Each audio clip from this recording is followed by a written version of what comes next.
ज्ञानमुद्राय योगिने नाथाय रुक्मिणेशाय नमो वेदान्तवेदिने। ओं रामाय रामभद्राय रामचंद्राय वेदसे रघुनाथाय नाथाय सीताया पते नमः। मनोजवं मारुततुल्यवेगं जितेन्द्रियं बुद्धिमतां वरिष्ठं वातात्मजं वानरयोत्तमुख्यं श्रीरामदूतं शरणं प्रपद्ये। ओं नारायणं नमस्कृत्य नरं चैव नरोत्तमं देवीं सरस्वतीं व्यासं ततो जयमुदीरयेत्। व्यासाय भवनाशाय श्रीशाय गुणराशे हृदयाय शुद्धविद्याय मध्वाय च नमो नमः। तपस्वाध्याय शुश्रूषा कृष्णपूजारतं मुनिं विश्वेशमिष्टदं वन्दे परिव्राट् चक्रवर्तिनं ಶ್ರೀಗುರುಭ್ಯೋ ನಮಃ ಹರಿ ಓಂ. ಸೊ ಅಕ್ರೂರ ಅಲ್ಲಿಗೆ ಹೋಗಿದ್ದಾನೆ. ಹೋಗಿಬಿಟ್ಟು ಸಗತ್ವಾ ಹಸ್ತಿನಪುರಂ ಪೌರವೇಂದ್ರ ಯಶೋಂಕಿತಂ ದದರ್ಶ ನೋಡಿದ್ದಾನೆ. ತತ್ರ ಅಂಬಿಕೆಯಂ ಸ ಭೀಷ್ಮಂ ವಿದುರಂ ಪೃಥಾಂ ಅಂದರೆ ಕುಂತಿ, ಅಂಬಿಕೆಯ ಅಂದರೆ ಧೃತರಾಷ್ಟ್ರ, ಭೀಷ್ಮ, ವಿದುರ, ಕುಂತಿ ಎಲ್ಲರ ಜೊತೆಗೆ ಇದ್ದ. ಸುಮಾರು ಮಾಸಗಳೇ ಇದ್ದ. ಸೊ ಉವಾಸ ಕತಿಚಿತ್ ಮಾಸಾನ್ ರಾಜ್ಞ ವೃತ್ತ ವಿವಿತ್ಸಯ. ರಾಜ ಏನೆಲ್ಲ ಮಾಡ್ತಾನೆ, ಬಾಕಿದವರು ಏನೆಲ್ಲ ಮಾಡ್ತಾರೆ, ಏನು ಸಂಗತಿ ಅಂತೆಲ್ಲ ನೋಡಿದ್ದಾನೆ. ದುಷ್ಪ್ರಜ್ಞಸ್ಯ ಅಲ್ಪಸಾರಸ್ಯ, ಧೃತರಾಷ್ಟ್ರನ ಬಗ್ಗೆ ಹೇಳ್ತಾರೆ. ದುಷ್ಪ್ರಜ್ಞ, ಅವನ ಪ್ರಜ್ಞೆ ಬುದ್ಧಿ ಎಲ್ಲಿ ಹೋಯಿತು. ಅಲ್ಪಸಾರಸ್ಯ, ಅಲ್ಪ ಬುದ್ಧಿ ಮಾಡ್ತಾ ಇದ್ದಾನೆ. ಖಲ ಚಂದಾನುವರ್ತಿನಃ, ಖಲ ಬುದ್ಧಿ ಅಂದರೆ ಮೋಸ ಕಪಟದ ಬುದ್ಧಿಗೆ ಇದಾಗಿದ್ದಾನೆ. ಸೊ ದುರ್ಯೋಧನ ಹೇಳಿದಾಗೆ ಕೇಳ್ತಾ ಇದ್ದಾನೆ. ತೇಜ ಓಜೋ ಬಲಂ ವೀರ್ಯಂ ಪ್ರಶ್ರಯಾದೀಂಶ ಸದ್ಗುಣಾನ್. ಆ ಪಾಂಡವರನ್ನು ನೋಡಿದರೆ ತೇಜಸ್ಸು, ಓಜಸ್ಸು, ಬಲ, ವೀರ್ಯ, ಪ್ರಶ್ರಯ ಎಲ್ಲ ಸದ್ಗುಣಗಳಿಂದ ಶೋಭಿಸ್ತಾ ಇದ್ದಾರೆ. ಯಾರು? ಪಾಂಡವರು. ಪ್ರಜಾನುರಾಗಂ, ಎಲ್ಲ ಪ್ರಜೆಗಳಿಗೆ ಪಾಂಡವರು. ಪಾರ್ಥೇಶು ನ ಸಹದ್ಭಿಶ್ಚಿಕೀರ್ಷಿತಂ. ಪಾರ್ಥೇಶು ಅಂದರೆ ಪೃಥುವಿನ ಮಕ್ಕಳು ಅಂತೇಳಿದರೆ ಎಲ್ಲ ಪ್ರಜೆಗಳಿಗೆ ಪಾಂಡವರದ್ದೇ ಮಾತಾಡುವಂಥದ್ದು. ಸೊ ಆಮೇಲೆ ಕೃತಂಚ ಧೃತರಾಷ್ಟ್ರೈ ಯದ್ಗರದಾನಾದಿ ಅಕೌಶಲಂ ಆಚಕ್ಯೌ ಸರ್ವಮೇತಸ್ಮೈ ಪೃಥಾ ವಿದುರ ಏವಚ. ಪೃಥಾ ವಿದುರ, ಕುಂತಿ ಮತ್ತು ವಿದುರನಿಂದ ಎಲ್ಲ ವಿಷಯ ಏನೆಲ್ಲ ಧೃತರಾಷ್ಟ್ರ ಮಾಡ್ತಾ ಇದ್ದಾನೆ, ದುರ್ಯೋಧನ ಮಾಡ್ತಾ ಇದ್ದಾನೆ, ಶಕುನಿ ಮಾಡ್ತಾ ಇದ್ದಾನೆ, ಎಲ್ಲ ವಿಷಯ ತಿಳಿದು ಯಾಸ್ಯನ್ ರಾಜನ ಭೇತ್ಯ ವಿಷಮಂ ಪುತ್ರಲಾಲಸಂ ವಿಷಮಂ, ಪುತ್ರನ ವ್ಯಾಮೋಹದಿಂದ ವಿಷಮ ಬುದ್ಧಿ ಯಾರ್ದು? ಧೃತರಾಷ್ಟ್ರನದ್ದು. ಇದನ್ನು ಪ್ರಾವತತ್ ಸೌಹೃದಾಂ ಮಧ್ಯೆ, ಎಲ್ಲರ ಮಧ್ಯೆ ರಾಜದರ್ಬಾರಿನಲ್ಲಿ ಬಂಧುಭಿಹಿ ಸೌಹೃದೋದಿತಂ ವರ್ತಮಾನ ತಮಸ್ವೇಷು ಶ್ರೇಯ ಕೀರ್ತಿಂ ಅವಾಪ್ಸ್ಯಸಿ. ಒಂದೇ ಲೆಕ್ಕದಲ್ಲಿ ಸಮಬುದ್ಧಿಯಿಂದ ನೋಡು ನಿನ್ನ ಮಕ್ಕಳನ್ನು, ಪಾಂಡವಿನ ಮಕ್ಕಳನ್ನು ಸಮಬುದ್ಧಿಯಿಂದ ನೋಡಿದರೆ ಶ್ರೇಯ ಕೀರ್ತಿ, ನೀನು ಮಹಾ ಕೀರ್ತಿವಂತನಾಗ್ತೀಯ, ಭಗವಂತನ ಮಹಾ ಅನುಗ್ರಹ ನಿನ್ನ ಮೇಲೆ ಆಗ್ತದೆ.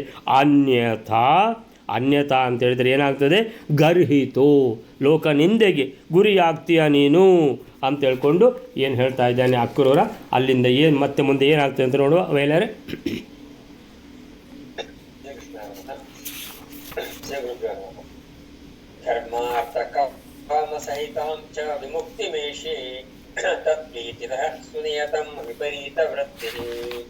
ಯಾಸ್ಯೇವ ರಾಜವರ ತತ್ಪರ ವೈಪರೀತ್ಯಂ ಇತ್ತಂ ವಚೋ ನಿಗದಿತಂ ತವ ಕಾಷ್ಟ್ರಮಧ್ಯ. 99ನೇ ಶ್ಲೋಕ. ಅಕ್ರೂರನು ಧೃತರಾಷ್ಟ್ರನಿಗೆ ಹೇಳ್ತಾ ಇದ್ದಾನೆ, ಯರೋ ರಾಜಶ್ರೇಷ್ಠನೇ, ಒಂದೊಮ್ಮೆ ನೀನು ಪಾಂಡವರು ಹಾಗೂ ನಿನ್ನ ಮಕ್ಕಳಲ್ಲಿ ಸಮಾನವಾದ ವರ್ತನೆಯನ್ನು ತೋರಿಸುತ್ತಾ ಇದ್ದರೆ ನೀನು ಶ್ರೀಕೃಷ್ಣನ ಪ್ರೀತಿಯನ್ನು ಪಡೆದು ಧರ್ಮ, ಅರ್ಥ, ಕಾಮಗಳಿಂದ ಕೂಡಿದ ವಿಮುಕ್ತಿಯನ್ನು ಹೊಂದುತ್ತಿ. ಅದು ಬಿಟ್ಟು ಒಂದೊಮ್ಮೆ ನಿನ್ನ ಮಕ್ಕಳಲ್ಲಿಯೂ ಪಾಂಡವರಲ್ಲಿಯೂ ಭೇದಭಾವವನ್ನು ತೋರಿಸುತ್ತಾ ಆ ಸಮವಲ್ಲದ ಪ್ರವೃತ್ತಿಯನ್ನು ಬೆಳೆಸಿದರೆ ನೀನು ಅತಿ ನಿಯತವಾಗಿ ಶ್ರೀಕೃಷ್ಣನ ಅನತಿಯಿಂದ ಉಂಟಾದ ಫಲ ವೈಷಮ್ಯವನ್ನು, ಅಂದರೆ ನರಕಾದಿ ಅನರ್ಥ ಪ್ರಾಪ್ತಿಯನ್ನು ನಿಶ್ಚಯವಾಗಿ ಹೊಂದುತ್ತಿ. ನಾನು ಹೇಳಿದ ಪ್ರಕಾರ ಕೃಷ್ಣ ಸಂಬಂಧಿಯಾದ ವಚನವೇ ನಿನಗೆ ಈಗ ಹೇಳಲ್ಪಟ್ಟಿದೆ. ಅಂದರೆ ನಾನು ಹೇಳಿದ ಪ್ರಕಾರ ಶ್ರೀಕೃಷ್ಣನು ಕೂಡ ಹೇಳಿರುವನು, ಅದನ್ನೇ ನಾನು ನಿನಗೆ ಹೇಳ್ತಾ ಇದ್ದೇನೆ ಅಂತ ಹೇಳ್ತಾನೆ. ಧರ್ಮಾರ್ಥ ಕಾಮ ಸಹಿತಾಂ ಚ ವಿಮುಕ್ತಿಮೇಷಿ ತತ್ಪ್ರೀತಿ ತಸ್ಸುನಿಯತಂ ವಿಪರೀತ ವೃತ್ತಿ ಯಾಸ್ಯೇವ ರಾಜವರ ತತ್ಫಲ ವೈಪರೀತ್ಯಂ ಇತ್ತಂ ವಚೋ ನಿಗದಿತಂ ತವ ಕಾರ್ಷ್ಣಮದ್ಯ. ಧರ್ಮಾರ್ಥ ಕಾಮ ಸಹಿತಾಂ ಅಂದರೆ ಧರ್ಮ, ಅರ್ಥ, ಕಾಮ ಅಂದರೆ ಎಲ್ಲವೂ ನಿನ್ನದಾಗ್ತದೆ. ಸಹಿತಾಂ ಇವೆಲ್ಲರಿದರಿಂದ ಕೂಡಿ ವಿಮುಕ್ತಿಂ ಏಷಿ ಮೋಕ್ಷವನ್ನೇ ಸಂಪಾದನೆ ಮಾಡ್ತೀಯ ಧೃತರಾಷ್ಟ್ರ. ಹೇ ರಾಜವರ ಅಂತೇಳಿದರೆ ನೀನು ನಿನ್ನ ಬುದ್ಧಿಯನ್ನು ಎಲ್ಲಿ ಒತ್ತೆಗಿಟ್ಟಿದೆಯೋ ಬಿಡಿಸಿಕೊಂಡು ಬಾ. ನಿನ್ನ ಬುದ್ಧಿಯನ್ನು ಸರಿಯಾಗಿ ಒರೆಕಲ್ಲಿಗೆ ಇಟ್ಟು ರಾಜಧರ್ಮವನ್ನು ನಿಭಾಯಿಸಿದೆ ಅಂತಾದರೆ ಆ ಕೃಷ್ಣ ಪರಮಾತ್ಮನ ಪೂರ್ಣ ಅನುಗ್ರಹಕ್ಕೆ ನೀನು ಪಾತ್ರನಾಗ್ತೀಯಾ. ಕೃಷ್ಣನ ಅನುಗ್ರಹ ಇದ್ದರೆ ನಿನಗೆ ವಿಮುಕ್ತಿ ಮೇಷಿ ಮೋಕ್ಷವೇ ಸಿಗ್ತದೆ ನಿನಗೆ. ಹೇ ರಾಜವರ, ರಾಜವರ ಅಂತ 3ನೇ ಲೈನ್ನಲ್ಲಿದೆ ನೋಡಿ.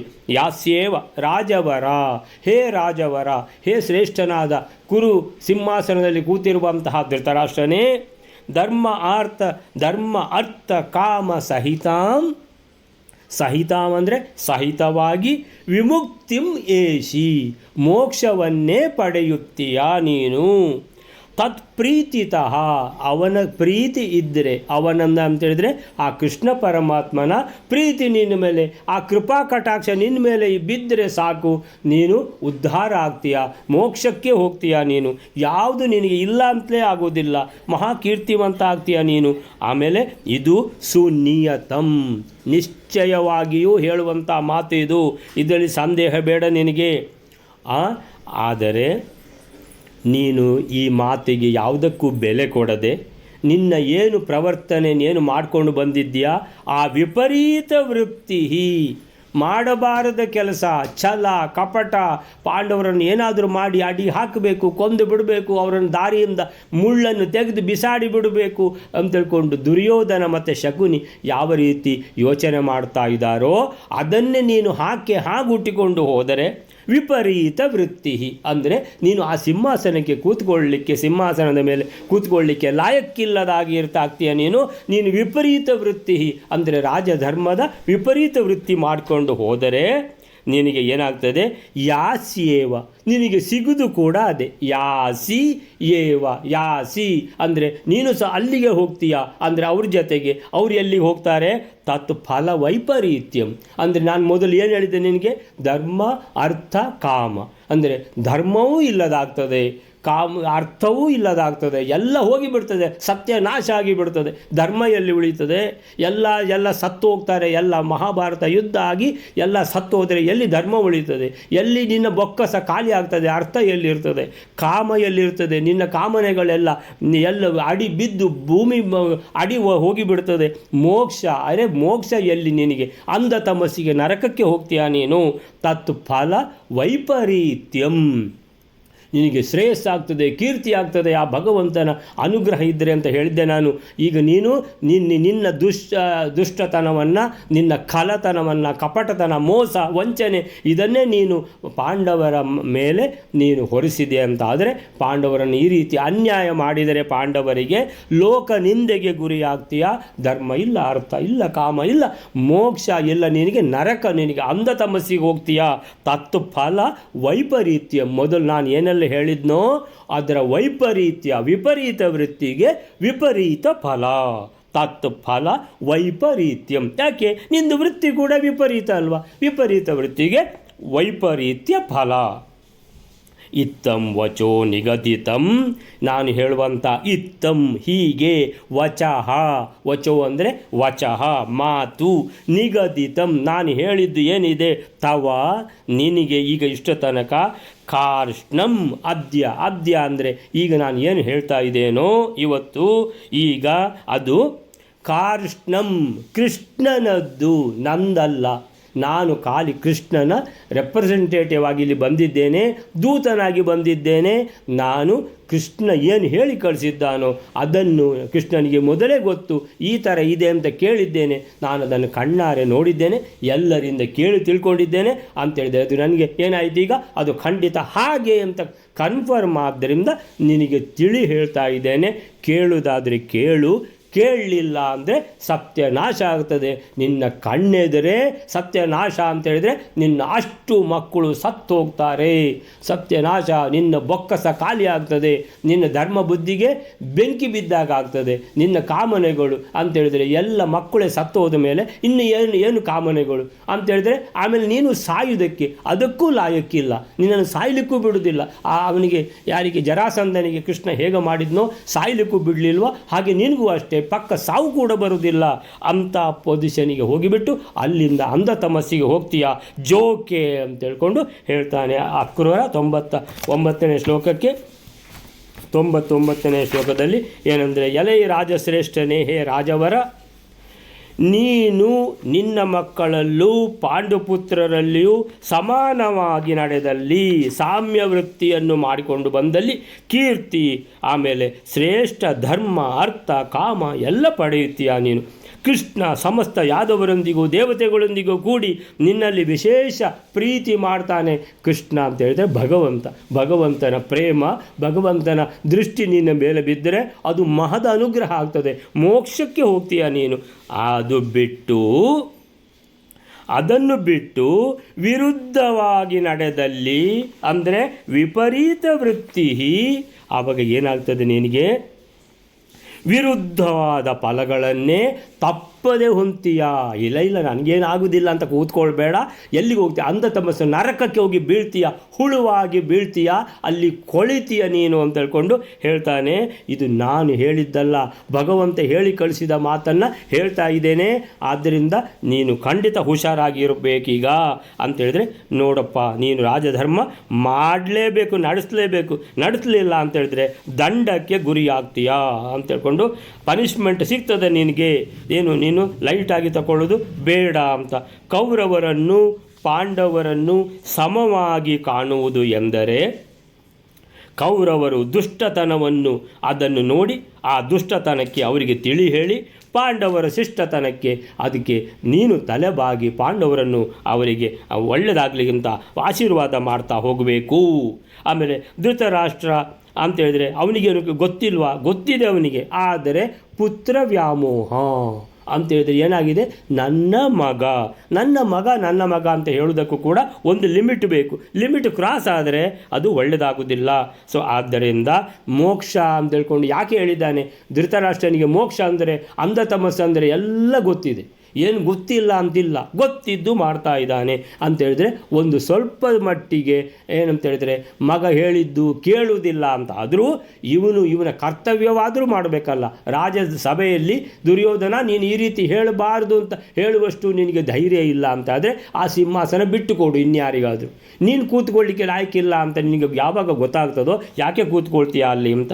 ಸೊ ಹಾಗೆ ಆಮೇಲಿಂದ ಈ ರೀತಿ ಧೃತರಾಷ್ಟ್ರನನ್ನು ನಿಮಿತ್ತ ಮಾಡಿಕೊಂಡು ಶ್ರೀಕೃಷ್ಣನು ಸಮಸ್ತ ಸಜ್ಜನರಿಗೆ ನೀಡಿದ ಸಂದೇಶ ಹೇಗೆ ಭಗವದ್ಗೀತೆ ಅನ್ನುವಂಥದ್ದು ಆ ಪರಮ ಪವಿತ್ರವಾದ ಸಂದೇಶವೋ, ಮಹಾಭಾರತದಲ್ಲಿ ಬರುವಂಥ ಪ್ರತಿಯೊಂದು ಸನ್ನಿವೇಶ ಕೂಡ ಇದು ಪರಮ ಸಂದೇಶವೇ. ಆ ಮಹಾಭಾರತದ್ದೇ ಒಂದು ಭಾಗ ಭಗವದ್ಗೀತೆ. ಆ ಮಹಾಭಾರತದ ಸಾರವೇ ಭಗವದ್ಗೀತೆ. ಮಹಾಭಾರತದಲ್ಲಿ ಏನು ಬಂದಿದೆಯೋ ಅದೇ ಎಲ್ಲ ಗ್ರಂಥಗಳಲ್ಲಿಯೂ ಬರುವಂಥದ್ದು. ಸೊ ಮಹಾಭಾರತದಲ್ಲಿ ಯಾವುದಿಲ್ವೋ ಎಲ್ಲಿಯೂ ಸಹ ಇಲ್ಲ ಅನ್ನುವಂಥದ್ದು ವೇದವ್ಯಾಸರು ಸ್ವಂತ ಬರೆದಿರುವಂತಹ ಈ ಮಹಾಭಾರತ. ಧರ್ಮದ ಬಗ್ಗೆ ಮಲತಾಯಿ ಧೋರಣೆ ಎಂದು ಸಲ್ಲದು. ಅಂದರೆ ಪಾಂಡವರ ಮೇಲೆ ಈ ರೀತಿ ಕಪಟ, ಆಮೇಲೆ ಮಲತಾಯಿ ಧೋರಣೆ ಏನು ಮಾಡ್ತಾ ಇದ್ದಾನೋ ಧೃತರಾಷ್ಟ್ರ, ಅದು ಧರ್ಮಕ್ಕೆ ಕಪಟ ಮಾಡಿದಾಗೆ. ಪಾಂಡವರು ಅಂತೇಳಿದರೆ ಅವರು ಧರ್ಮಕ್ಕೆ ಸರಿಯಾಗಿ ನಡೆಯುವವರು, ಅವರಿಗೆ ದ್ರೋಹ ಮಾಡಿದರೆ ಧರ್ಮಕ್ಕೆ ದ್ರೋಹ ಮಾಡಿದಾಗೆ ಅನ್ನುವಂಥದ್ದನ್ನು ಅದಕ್ಕೆ ಕೃಷ್ಣ ಎಲ್ರಿಗೂ ಹೇಳುವಂಥದ್ದು, ಧರ್ಮಕ್ಕೆ ದ್ರೋಹ ಮಾಡಬೇಡಿ, ನರಕಕ್ಕೆ ಹೋಗ್ತೀರಿ ಅನ್ನುವಂಥದ್ದನ್ನು ಹೇಳಿ 99ನೇ ಶ್ಲೋಕ ಆಗಿ ಈಗ 100ನೇ ಶ್ಲೋಕ ವೈಲಾರೆ. ಇತ್ತಂ ಸಮಸ್ತ ಕುರುಮಧ್ಯ ಉಪಾತ ವಾಕ್ಯೋ ರಾಜ ವಿಪುತ್ರ ವಶಗೋ ವಚನಂ ಜಗಾದ ಸರ್ವಂ ವಶೇ ಭಗವತೋ ನ ವಯಂ ಸ್ವತಂತ್ರ ಉಗಾರ ಸಮೃದ್ಧಿ ಕೃತೆ ಸ ಇಹಾವತೀರ್ಣ. 100ನೇ ಶ್ಲೋಕ.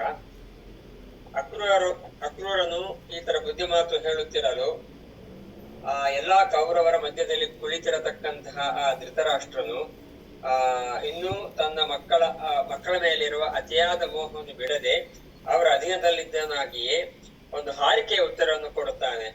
ಏನಂದ್ರೆ ಎಲ್ಲವೂ ಭಗವಂತನ ಅಧೀನದಲ್ಲಿ ಇರತಕ್ಕಂತಹುದು. ನಾವು ಸ್ವತಂತ್ರರಲ್ಲ. ಭೂಮಿಗೆ ಭಾರಭೂತರಾದ ದೈತ್ಯರ ಸಮೂಹಗಳನ್ನು ಸಂಹಾರ ಮಾಡುವುದಕ್ಕಾಗಿ ಶ್ರೀಹರಿಯು ಇಲ್ಲಿ ಅವತಾರ ಮಾಡಿರುವನು ಅಂತ ಈ ತರ ಹಾರಿಕೆಯ ಉತ್ತರವನ್ನು ಕೊಡುತ್ತಾನೆ. ಇತ್ತಂ ಸಮಸ್ತ ಕುರು ಮಧ್ಯ ಉಪಾತ್ತ ವಾಕ್ಯೋ ರಾಜಾಪಿ ಪುತ್ರವಶಗೋ ವಚನಂ ಜಗಾದ ಸರ್ವಂ ವಶೇ ಭಗವತೋ ನ ವಯಂ ಸ್ವತಂತ್ರ ಭೂಭಾರ ಸಂಹೃತಿ ಕೃತೆ ಸ ಇಹಾವತೀರ್ಣಃ. ಇತ್ತಂ ಹೀಗೆ ಸಮಸ್ತ ಕುರು ಮಧ್ಯ ರಾಜಸಭೆಯಲ್ಲಿ ಎಲ್ಲರ ಮಧ್ಯೆ ಏನು ಮಾಡಿದ್ದಾನೆ? ಅಕ್ರೂರ ಹೇಳಿದ್ದಾನೆ ಉಪದೇಶ. ಯಾರಿಗೆ? ಧೃತರಾಷ್ಟ್ರನಿಗೆ. ಸಮಸ್ತ ಕುರು ಅಂದರೆ ಎಲ್ಲ ಕೌರವರು, ಭೀಷ್ಮಾಚಾರ್ಯರು, ಆಮೇಲೆ ಕೃಪಾಚಾರ್ಯರು ಎಲ್ಲ ಇದ್ದಾರೆ, ವಿದುರ, ಆಮೇಲೆ ಎಲ್ಲರೂ ಇರುವಾಗ ಮಧ್ಯೆ ಸಮಸ್ತ ಕುರು ಅಂದರೆ ಆ ಕುಟುಂಬದಲ್ಲಿ, ಕೌರವರ ಕುಟುಂಬದಲ್ಲಿ ಜನಿಸಿರುವಂಥದ್ದು. ಪಾಂಡವರು ಕೂಡ ಅದೇ ಸೇಮ್ ಕುಟುಂಬ ತಾನೇ. ಸೊ ಅಲ್ಲಿ ಎಲ್ಲರ ಮಧ್ಯ ಉಪಾತ್ತ ವಾಕ್ಯೋ ಅಂತೇಳಿದರೆ ಅಕ್ರೂರ ಹೇಳಿದ ಮಾತನ್ನು ಧೃತರಾಷ್ಟ್ರ ಪೂರ್ತಿಯಾಗಿ ಕೇಳಿ, ಅಂದರೆ ಸ್ವೀಕೃತ ಮಾಡಿಕೊಂಡಿದ್ದಾನೆ ಮಾತುಗಳನ್ನು ಅಂತೇಳಿದರೆ, ಎಲ್ಲಿ ನೋಡುವವರಿಗೆ ಏನಂತೇಳಿದರೆ ಕಿವಿಗೊಟ್ಟು ಕೇಳಿದ್ದಾನ ಅಂತ. ಸೊ ಕಿವಿಗೊಟ್ಟು ಕೇಳಿದ್ದಾನೋ ಇಲ್ಲವೋ ಅಂತ ಆಮೇಲೆ ಅವನ ವಾಕ್ಯದಿಂದ ಗೊತ್ತಾಗ್ತದೆ. ಉಪಾತ್ತ ಪಡೆದುಕೊಂಡಿದ್ದಾನೆ ಉಪದೇಶ. ಈ ವಾಕ್ಯಗಳ ಮುಖಾಂತರ ರಾಜ ಅಪಿ ದುರ್ಯೋಧನನು ಪುತ್ರವಶಗಃ ಏನಿದ್ದರೂ ದುರ್ಯೋಧನ ನನ್ನ ಮಗ. ಸೊ ಅವನ ಮೇಲೆ ಯಾರಾದರೂ ಈ ರೀತಿ ಮಾತಾಡಿದರೆ ಅದನ್ನು ನಾನು ಸ್ವೀಕಾರ ಮಾಡುವುದಿಲ್ಲ ಅನ್ನುವಂತಹ ವಿಷಯ ಸ್ಪಷ್ಟ. ಅಂದರೆ ಅದಕ್ಕೆ ಸರಿಯಾಗಿ ವಚನಂ ಜಗಾದ ಈ ರೀತಿ ಹೇಳ್ತಾನೆ. ಏನಂತ ಹೇಳಿದ? ಸರ್ವಂ ವಶೇ ಭಗವತೋ. ಅರೆ ಅಕ್ರೂರ, ಸರ್ವಂ ಎಲ್ಲವೂ ಕೂಡ ವಶೆ ಅಂದರೆ ವಶವಾಗಿದೆ. ಯಾರದ್ದು? ಭಗವತಃ ಭಗವಂತನ ವಶ ಅಂತೇಳಿದರೆ ನನ್ನ ಕೈಯಲ್ಲಿಯೂ ಏನಿಲ್ಲ, ನಿಮ್ಮೆಲ್ಲರ ಕೈಯಲ್ಲಿಯೂ ಏನಿಲ್ಲ. ಎಲ್ಲ ಅವನು ಏನು ಆಟ ಆಡಿಸ್ತಾನೋ ಅದೇ ಆಟ ಆಡೋದು ಅಂತೇಳ್ಕೊಂಡು ಮಹಾ ಒಂದು ಜ್ಞಾನಿಯ ಥರ ಮಾತಾಡ್ತಾ ಇದ್ದಾನೆ. ಅಂದರೆ ಜ್ಞಾನ ಇಲ್ಲದೆ ಅಲ್ಲ, ಜ್ಞಾನ ಇದ್ದೇ ಮಾತಾಡೋದು. ಅಂದರೆ ಮಾತಾಡಲಿಕ್ಕೆ ಜ್ಞಾನ ಇದೆ, ಆ ಬಾಕಿದ್ದಕ್ಕೆ ಜ್ಞಾನ ಇಲ್ಲ. ಸರ್ವಂ ವಶೇ ಭಗವತಃ ನ ವಯಂ ಸ್ವತಂತ್ರ. ವಯಂ ಅಂದರೆ ನಾವು, ವಯಂ ಅಂದರೆ ವಯಂ ಸ್ವತಂತ್ರ ಅಂದರೆ ನಾವು ಸ್ವತಂತ್ರರಲ್ಲ. ಅವನು ಹೇಳಿದಾಗೆ ಅಂದರೆ ಇದೆಲ್ಲ ಒಂದು ಗೊಂಬೆ ಆಟ, ಅವನು ನಡೆಸುವಂಥದ್ದು ಅಂತೇಳಿದರೆ ನನಗೆ ಅವನೇ ಹೇಳಿದ್ದು ಈ ರೀತಿ ಕಪಟ ಮೋಸ ಮಾಡು ಅಂತ, ಆ ಭಗವಂತನೇ ಹೇಳಿದ್ದು ಅಂತ ಹೇಳಿದ ಥರ ಆಯಿತು. ಆಮೇಲಿಂದ ಭೂಭಾರ ಸಂಹೃತಿ ಕೃತೆ, ಭೂಭಾರ ಹರಣ ಮಾಡಲಿಕ್ಕೋಸ್ಕರವೇ. ಭೂಭಾರ ಸಂಹೃತಿ ಅಂದರೆ ಹರಣ, ಭೂಭಾರ ಹರಣ. ದುಷ್ಟರು ಈ ಭೂಮಿ ಮೇಲೆ ಜಾಸ್ತಿ ಆಗಿದ್ದಾರೆ, ಅವರನ್ನೆಲ್ಲ ನಾಶ ಮಾಡಬೇಕು ಅಂತ ಹೇಳಿಬಿಟ್ಟೆ. ಸಂಹೃತಿ ಹರಣ ಕೃತೆ ಅದಕ್ಕೋಸ್ಕರವೇ. ಸಾ ಅಂದರೆ ಆ ಭಗವಂತನು ಇಹಾವತೀರ್ಣ ಅಂತೇಳಿದರೆ ಯಾದವರಲ್ಲಿ ಬಂದು ಆ ಶ್ರೀಕೃಷ್ಣ ಪರಮಾತ್ಮ ಆ ಭಗವಂತ ಇಲ್ಲಿ ಅವತಾರ ಮಾಡಿದ್ದಾನೆ, ಭೂಭಾರ ಹರಣಕ್ಕೋಸ್ಕರನೇ ಅವತಾರ ಮಾಡಿದ್ದಾನೆ ಅನ್ನುವಂಥದ್ದು ಎಲ್ಲ ಸ್ಪಷ್ಟ ಅದು ಅನ್ನುವಂಥದ್ದು. ಅಂದರೆ ಎಲ್ಲರಿಗೂ ಇದು ಅನ್ವಯಿಸುವಂತಹ ಮಾತುಗಳೇ. ನೀನು ಹೇಳಿದ್ದೇನು ತಪ್ಪಿಲ್ಲ, ಆದರೆ ನಾನು ಮಾಡೋದು ಮಾತ್ರ ನಾನು ಮಾಡ್ತೇನೆ ಅಂತೇಳಿದರೆ ಇದು ಏನು ಜನರಲ್ ಆಗಿ ಹೇಳಿದ್ದಾನೆ ವಿನಃ ಏನು ಕೂಡ ದುರ್ಯೋಧನ ಮಾಡಿದ್ದು ತಪ್ಪು. ಅವನಿಗೆ ನಾನು ಹೇಳ್ತೇನೆ ಪಾಂಡವರದ್ದೇನು ತಪ್ಪಿಲ್ಲ, ಹೌದು ಪಾಂಡವರನ್ನು ನಾವು ಸ್ವಲ್ಪ ಸರಿಯಾಗಿ ನೋಡಿಕೊಂಡಿಲ್ಲ, ಏನಾದರೂ ಸ್ವಲ್ಪ ಇನ್ನು ಮುಂದಕ್ಕೆ ಹೀಗೆ ಆಗೋದಿಲ್ಲ, ಏನಾದರೂ ಉಂಟಾ? ಏನಿಲ್ಲ ಅಂತೇಳಿದರೆ ಇನ್ನು ಮಾತಾಡಿದ್ದು ಕೇಳಿದರೆ ಇಷ್ಟು ತನಕ ಮಾಡಿದ್ರಲ್ಲಿ ಏನು ಅಂದರೆ ಏನು ನಾನು ತಪ್ಪು ಮಾಡಿಲ್ವಲ್ಲ ಅಂದರೆ ನನಗೆ ಗೊತ್ತಿದೆ. ಏನಂತ ಗೊತ್ತಿದೆ? ಎಲ್ಲವೂ ಭಗವಂತನೇ ಮಾಡಿಸೋದು, ನಮಗೆ ಯಾವುದಕ್ಕೂ ಸ್ವಾತಂತ್ರ್ಯ ಇಲ್ಲ. ಅವನು ನಾಹಂ ಕರ್ತ ಹರಿಕರ್ತ, ನಾನು ಮಾಡುವುದೇ ಇಲ್ಲ, ಅವನೇ ನನ್ನಿಂದ ಮಾಡಿಸೋದು ಒಳ್ಳೆ ಕಾರ್ಯಗಳಿಗೆ. ಇದು ಕೆಟ್ಟ ಕಾರ್ಯ ಮಾಡ್ತಾ ಇದೆಯಲ್ಲ ಅಂತೇಳಿದರೆ ಇವ ಹೇಳೋದು ಜ್ಞಾನಿಯ ಹಾಗೆ ಎಲ್ಲ ಭಗವಂತ ಮಾಡಿಸೋದು, ನಮಗೆ ಯಾವುದಾದ್ರೂ ಸ್ವತಂತ್ರ ಉಂಟಾ ಅಂತೇಳಿದರೆ ಆದರೆ ಇನ್ನೂ ಒಂದು ಅರ್ಥ ಏನಂತ ಹೇಳಿದರೆ, ನಿಜವಾಗಿ ನೋಡಿದರೆ ಹೌದು, ವಿಷಯ ಹೌದು. ಏನಂತ ಹೇಳಿದರೆ, ಎಷ್ಟು ಜನ್ಮಾಂತರಗಳಲ್ಲಿ ಮಹಾ ದುಷ್ಕಾರ್ಯಗಳನ್ನು ಮಾಡಿಕೊಂಡು ಬಂದ ಇದು ಇದಿದೆಯೋ ದುಷ್ಫಲ, ಅದರಿಂದ ಹುಟ್ಟಿದ್ದಾನೆ ಯಾರು? ಈ ಧೃತರಾಷ್ಟ್ರ. ಸೊ ಅವನಿಗೆ ತಾಮಸ ಗುಣವನ್ನೇ ಕೊಟ್ಟು ಬಿಟ್ಟಿದ್ದಾನೆ ಭಗವಂತ.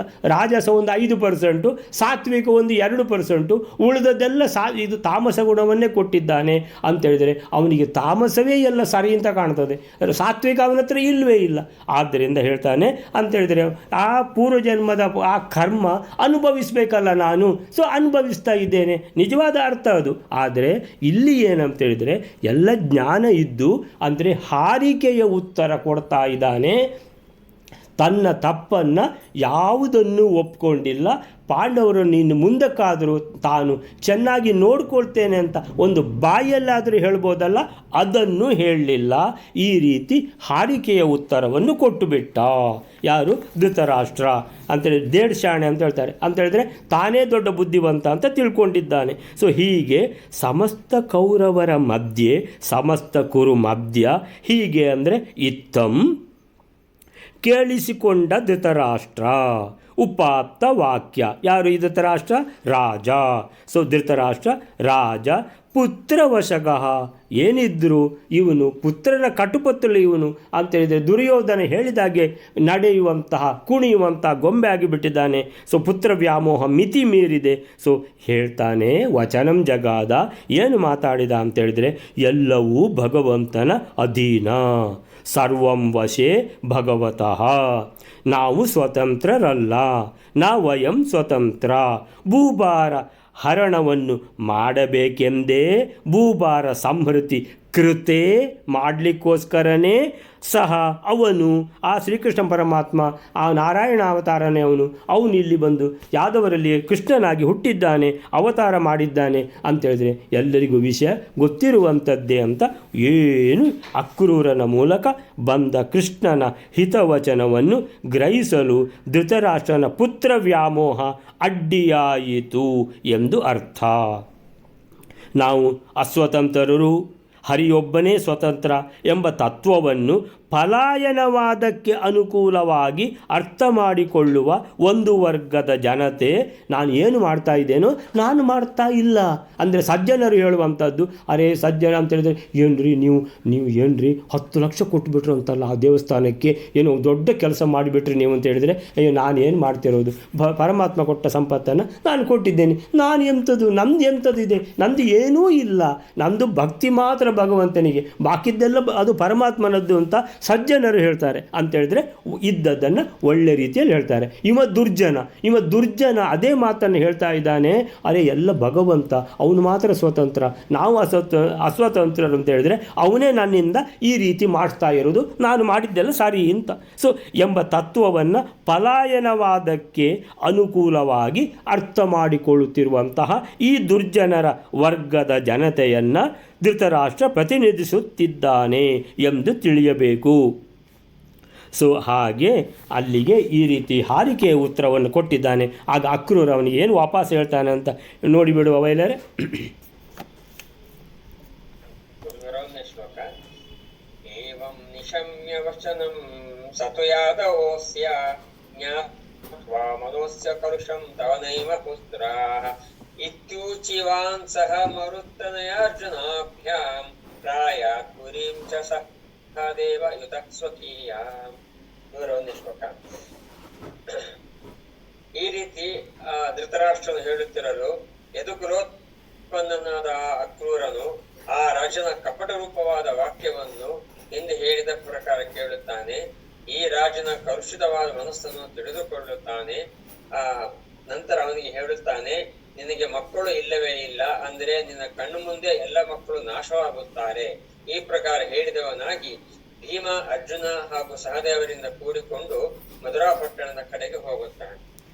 ಏವಂ ನಿಶಮ್ಯ ವಚನಂ ಸತು ಯಾದವೋಸ್ಯ ಜ್ಞಾತ್ವಾ ಮನೋ ಅಸ್ಯ ಕಲುಷಂ ತವ ನೈವ ಪುತ್ರಾಃ ಇತ್ಯೂಚಿವಾನ್ ಸಹ ಮರುತ್ತನಯ ಅರ್ಜುನಾಭ್ಯಾಂ ಪ್ರಾಯಾತ್ ಪುರೀಂ ಚ ಸಹದೇವಯುತ ಸ್ವಕೀಯಾಂ ಏವಂ ನಿಶಮ್ಯ.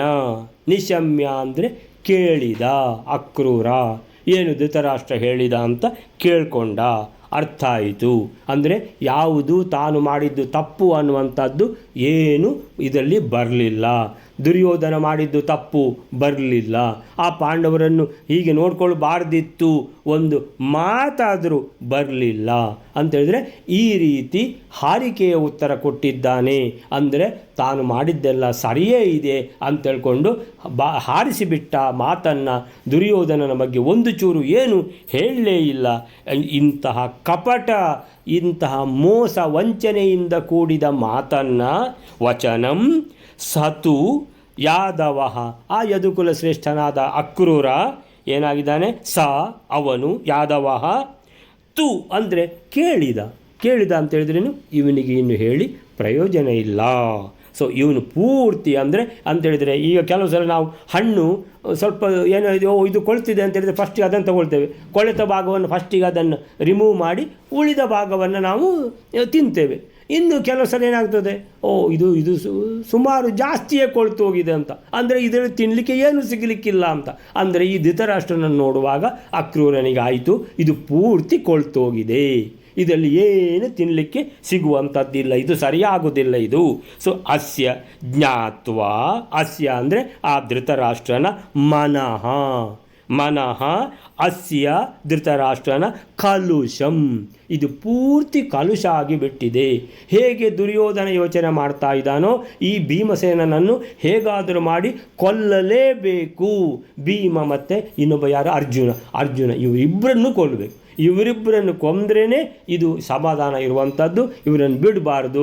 ಸೊ ಮೊದಲು ಭೀಮಸೇನನ್ನು ಕೊಲ್ಲಬೇಕು. ಭೀಮಸೇನನಿಗೆ ಆಶ್ರಯ ಯಾರು, ನಾವೆಲ್ಲ ಯೋಚನೆ ಮಾಡಿ ಎಲ್ಲ ಡಿಸ್ಕಷನ್ ಮಾಡಿದ್ದೇವೆ. ಅವನಿಗೆ ಶ್ರೀಕೃಷ್ಣನ ಆಶ್ರಯ, ಆ ಶ್ರೀಕೃಷ್ಣನನ್ನು ಕೊಲ್ಲಬೇಕು. ಅರೆ ಅಂದು ಎಲ್ಲಿಯ ಭಗವಂತ, ಎಲ್ಲಿಂದ ಬಂದ ಭಗವಂತನಿಲ್ಲ ಏನಿಲ್ಲ ಅಂತ ದುಷ್ಟರಿಗೆ ಏನೂ ಕಾಣುವುದಿಲ್ಲ. ಸೊ ಈ ರೀತಿಯಲ್ಲಿ ಇವನ ಮನಸ್ಸು ಅಸ್ಯ ಮನಃ ಕಲುಷಂ ಜ್ಞಾತ್ವ, ಪೂರ್ತಿ ಕಲುಷ ಆಗಿಬಿಟ್ಟಿದೆ, ಪೂರ್ತಿ ಕೊಳ್ತೋಗಿದೆ. ಏನು ಕಟ್ಟು ಮಾಡಿದರೂ ಇದರಲ್ಲಿ ಏನು ಸಿಗುವುದಿಲ್ಲ ಅಂತೇಳ್ಕೊಂಡು ಗೊತ್ತಾಯಿತು ಅಕ್ರೂರನಿಗೆ. ಸೊ ಅಕ್ರೂರನಿಗೆ ಹೇಳ್ತಾನೆ ಧೃತರಾಷ್ಟ್ರ, ಕೊನೆಯ ಒಂದೇ ಒಂದು ಮಾತು ಏನಂತೇಳಿದ್ರೆ, ನಿಂದು ಸತ್ಯ ನಾಶ ಆಗ್ತದೆ.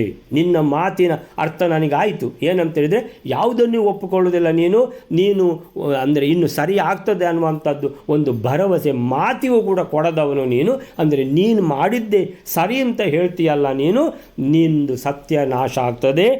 ತವ ನೈವ ಪುತ್ರಾಹ, ನಿನಗೆ ಮಕ್ಕಳೇ ಇಲ್ಲ ಅಂತೇಳ್ಕೊಂಡು ಆ ಸ್ಥಿತಿಗೆ ಹೋಗಿ ಮುಟ್ಟುತ್ತೀಯಾ.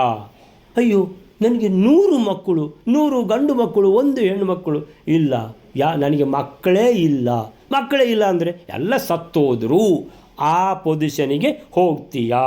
ತವ ನೈವ ಪುತ್ರಾಹ, ನಿನಗೆ ಗಂಡು ಮಕ್ಕಳೇ ಇಲ್ಲ ಅಂತ ನೀನು ಹೇಳುವಂತಹ ಒಂದು ಆ ಸಂದರ್ಭಕ್ಕೆ ನಿನ್ನನ್ನೇ ನೀನೇ ತಗೊಂಡು ಹೋಗ್ತೀಯಾ ಅಂತ ಹೇಳಿದ ಅಕ್ರೂರ.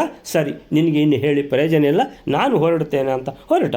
ಇತಿ ಊಚಿವಾನ್, ಇಷ್ಟು ಹೇಳಿಬಿಟ್ಟು ಇನ್ನು ಹೊರಡುವಾಗ ಯಾರೊಟ್ಟಿಗೆ ಹೊರಟ, ಮರುತ್ತನಯ ಅಂದರೆ ವಾಯುಪುತ್ರ ಭೀಮಸೇನ ಮತ್ತು ಅರ್ಜುನ ಇವರಿಬ್ಬರನ್ನು ಕರ್ಕೊಂಡು ಪ್ರಾಯಾತ್ ಪುರೀಂ ಚ ಸಹದೇವಯುತ, ಇನ್ನೂ ಒಬ್ಬರನ್ನು ಕರ್ಕೊಂಡ. ಯಾರನ್ನು? ಸಹದೇವನನ್ನು ಕರ್ಕೊಂಡ.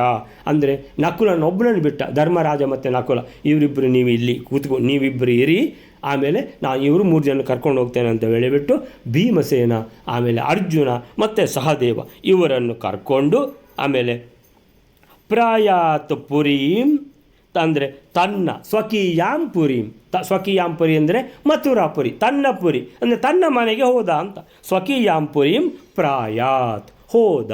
ಪ್ರಾಯಾತ್ ಅಂದರೆ ಹೋದ. ಯಾತ್ ಪ್ರಾಯಾತ್ ಎಲ್ಲ ಒಂದೇ ಅರ್ಥ. ಸೊ 101ನೇ ಶ್ಲೋಕಕ್ಕೆ ಏನು ಹೇಳ್ತಾರೆ ಅಂತ ಹೇಳಿದರೆ, 101 ಪುತ್ರವಶಗೋ ಭೂಭಾರ ಯಹ ಅವತೀರ್ಣ, ಅದಾಯ್ತಲ್ಲ. ಈಗ ಹೀಗೆ ಅವನ ಮಾತನ್ನು ಕೇಳಿ ಅಕ್ರೂರ, ಅವನ ಮನಸ್ಸು ಪೂರ್ತಿ ಕೆಟ್ಟಿದೆ ಎಂಬುದನ್ನು ಅರಿತು ಲಾಸ್ಟಿಗೆ ಒಂದು ಶಬ್ದ ಹೇಳಿಯೇ ಬಿಟ್ಟ, ಹೇ ಧೃತರಾಷ್ಟ್ರ, ನಿಂದು ಎಲ್ಲ ವಿಷಯ ಗೊತ್ತಾಯಿತು, ನಿಂದು ಸತ್ಯನಾಶ ಆಗಲಿಕ್ಕುಂಟು ನೋಡು, ನಿನ್ನ ಮಕ್ಕಳು ಉಳಿಯಲಾರರು. ಮುಗೀತು. ಅಂದರೆ ಮಕ್ಕಳೇ ನನಗೆ ಇಲ್ಲ, ಆ ಥರ ನೀನು ಹೇಳುವಂತೆ ಆಗ್ತದೆ ಅಂತ ನುಡಿದು ಭೀಮಾರ್ಜುನ ಮತ್ತು ಸಹದೇವರನ್ನು ಕರೆದುಕೊಂಡು ತನ್ನ ಪಟ್ಟಣವಾದ ಸ್ವಕೀಯಾಂ ಪುರೀಂ ಪ್ರಾಯಾತ್ ಹೋದ, ತೆರಳಿದ. ಸೊ ಈ ರೀತಿ ಇದು ಅವನು ಹೇಳುವಂಥ ಮಾತು, ಯಾರ್ದು ಅಕ್ರೂರ ಹೇಳುವಂಥ ಮಾತು, ಯಾರೆಲ್ಲ ಈ ರೀತಿ ದುಷ್ಟತನದಲ್ಲಿ ಇರುವವರಿಗೆ ಉಪದೇಶ ಮಾಡಿದರೂ ಕೂಡ ಅರ್ಥವೇ ಯಾರಿಗೂ ಆಗುವುದಿಲ್ಲವೋ, ಮತ್ತೆ ತಮ್ಮದೇ ಸರಿ ಅಂತ ತಿಳ್ಕೊಂಡು ದುಷ್ಟ ಆಚರಣೆಗಳನ್ನು ಯಾರು ಮತ್ತೆ ಪುನಃ ಅದನ್ನೇ ಕಂಟಿನ್ಯೂ ಮಾಡ್ತಾರೋ ಅವರಿಗೆಲ್ಲ ಈ ಅಕ್ರೂರನ ಸಂದೇಶ ಅನ್ನುವಂಥದ್ದು ಅನ್ವಯಿಸ್ತದೆ ಅನ್ನುವಂಥದ್ದು ಖಾಲಿ ಧೃತರಾಷ್ಟ್ರನಿಗೆ ಮಾತ್ರ ಅಲ್ಲ, ನಾವು ಕೂಡ ಎಷ್ಟೋ ಜನರು ನಾವು ನಮ್ಮ ಹಿಂದೆ ನೋಡಿದರೆ ನಾವು ಮಾಡಿದ ತಪ್ಪುಗಳೆಲ್ಲ ನಮಗೆ ಅರ್ಥ ಆಗ್ತದೆ. ಅರ್ಥ ಆದಮೇಲೆ ಆ ಭಗವಂತನನ್ನು ಭಕ್ತಿ ಮಾಡಿ ನಾವೇನು ಮಾಡಬೇಕು, ಭಕ್ತಿ ಮಾಡಿ ಭಗವಂತನ ಕೇಳಬೇಕು, ನನ್ನ ಸರಿದಾರಿಗೆ ಕರ್ಕೊಂಡು ಹೋಗುವಾಗ ನನಗೆ ಆ ಸೆಲ್ಫ್ ಕಾನ್ಫಿಡೆನ್ಸನ್ನು ಕೊಡು, ನನಗೆ ಧೈರ್ಯ ಕೊಡು ಅಂತ ಭಗವಂತನ ಅನ್ಯನ್ಯವಾಗಿ ಬೇಡಿ ನಾವು ನಮ್ಮನ್ನು ಸರಿ ಮಾಡಿಕೊಳ್ಬೇಕು ಅನ್ನುವಂಥ ಸಂದೇಶವನ್ನು ನೀಡ್ತಾ ಅಲ್ಲಿಗೆ ಇವತ್ತಿನ ಇದನ್ನು ನಾವು ಮುಗಿಸ್ಕೊಳ್ಳೋಣ. ಶ್ರೀಕೃಷ್ಣ ಅರ್ಪಣಮಸ್ತು.